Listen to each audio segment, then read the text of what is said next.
Orang-orang inilah penolak tsunami dan gempa megatrust di Indonesia. Mengapa gempa megatrust dan tsunami di Indonesia selalu diundur-undur, tidak segera terjadi? Karena ada sebab-sebabnya. Masih ada orang-orang yang senantiasa mengajarkan Al-Quran dengan ikhlas di Indonesia. Al-Quran adalah firman Allah. Allah Azza wa Jalla telah mengirimkan surat cinta. Tanda cintanya Allah kirimkan surat cinta kepada manusia. Surat cintanya berupa surat Al-Fatihah, surat Al-Baqarah, surat Ali Imran sampai surat An-Nas. Dan alhamdulillah di Indonesia masih ada orang-orang yang senantiasa kehidupannya sehari-hari mengajarkan Al-Quran di kampung-kampung dengan ikhlas, tidak pernah diperhatikan dan tidak pernah dimuliakan oleh pemerintah Indonesia. Sebagai guru-guru ngaji di kampung-kampung yang ikhlas itulah menjadikan gempa megatrust dan tsunami selalu diundur-undur oleh Allah Jalla Jalaluh, tidak segera menimpa di Indonesia. Indonesia masih diselamatkan oleh Allah Azza wa Jalla dari berbagai macam bencana alam yang dahsyat, karena masih ada guru-guru ngaji Al-Quranul Karim di kampung-kampung yang ikhlas. Para guru ngaji mendidik anak-anak yang nakal. Anaknya nakal-nakal, super nakal luar biasa. Tetapi guru-guru ngaji di kampung setiap hari mendidik, waktunya habis untuk mendidik anak-anak kaum muslimin di kampung-kampung sampai anak-anak mampu sholat. Jadi anak-anak mampu sholat dengan baik, anak-anak mampu berzikir dan berdoa dengan baik, dan bahkan sampai anak-anak di kampung mampu memimpin yasinan dan tahlilan yang sering digunakan oleh masyarakat. Hampir di kampung-kampung di seluruh Indonesia masih ada guru-guru ngaji Al-Quranul Karim yang ikhlas lillahi ta'ala. Setiap hari ngajar. Ini mereka sungguh luar biasa karomahnya. Tidak pernah diurusi oleh pemerintah yang dolim. Padahal pemerintah Indonesia ini rata-rata pejabatnya beragama Islam, tetapi tidak mau memuliakan Al-Quran, tidak mau menghormati Al-Quran. Guru-guru kaji pengaji Al-Quran tidak pernah dimuliakan dan tidak pernah dihormati sama sekali. Luar biasa di Indonesia. Tetapi para guru-guru ngaji ini memang tidak pernah dihormati dan dimuliakan oleh pemerintah Indonesia. Bahkan rakyat Indonesia yang mayoritas beragama Islam jarang sekali yang menghormati dan memuliakan mereka para guru ngaji. Dengan diberi imbalan yang mencukupi kebutuhan hidup, imbalannya mencukupi kebutuhan hidup, guru ngaji ini ngajar ngaji setiap hari. Yang diajar adalah Al-Quran, kemudian mengajarkan sholat, zikir dan doa.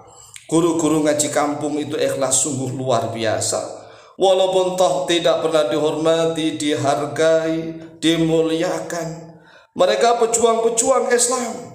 Mereka mencintai Al-Quranul Karim yang sebagai firman-Nya Allah, surat cintanya Allah. Dan di Indonesia nih, jika sudah tidak ada guru-guru ngaji Al-Quran di kampung-kampung yang ikhlas, tamat. Jadi jika Indonesia sudah tidak ada guru-guru ngaji Al-Quran di kampung-kampung yang ikhlas, maka bencana alam model apapun akan bebas datang menghantam para manusia di Indonesia yang gemar maksiat dan berbuat zalim. Di Indonesia itu aneh, para artis-artis yang gemar maksiat digaji besar-besar.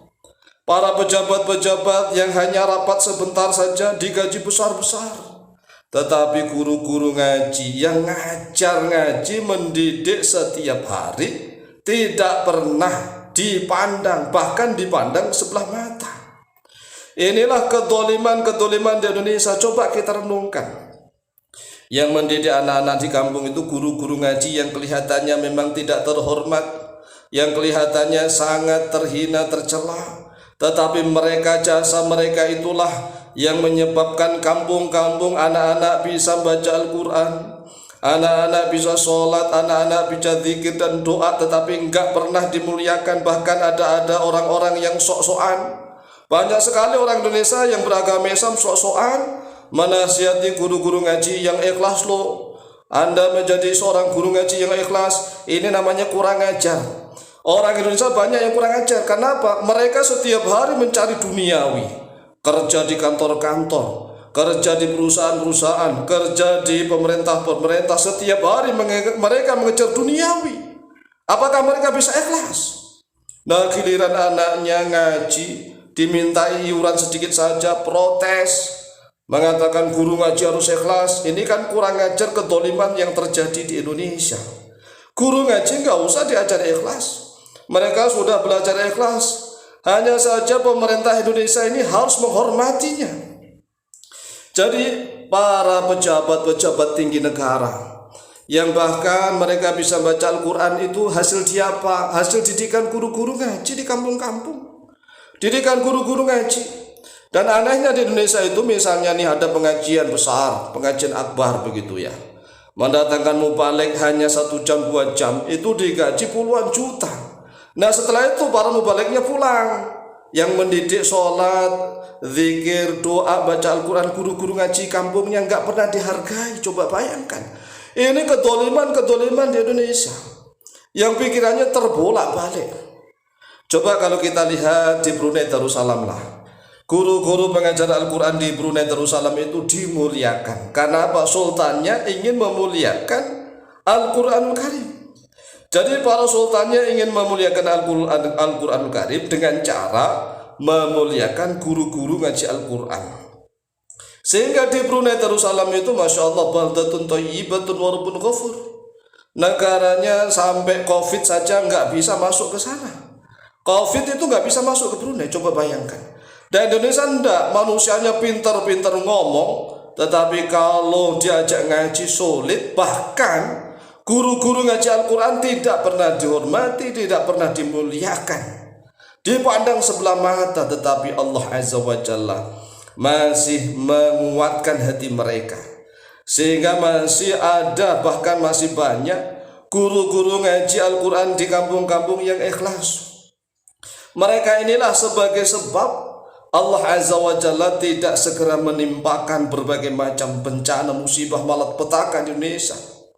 Bukan gara-gara para ustadz penceramah di panggung-panggung, bukan gara-gara siapa-siapa. Gara-gara guru-guru ngaji Al-Quran di kampung-kampung itulah Allah Azza wa Jalla masih mencintai Indonesia. Demikian semoga menjadi renungan kita bersama. Amin Allahumma amin.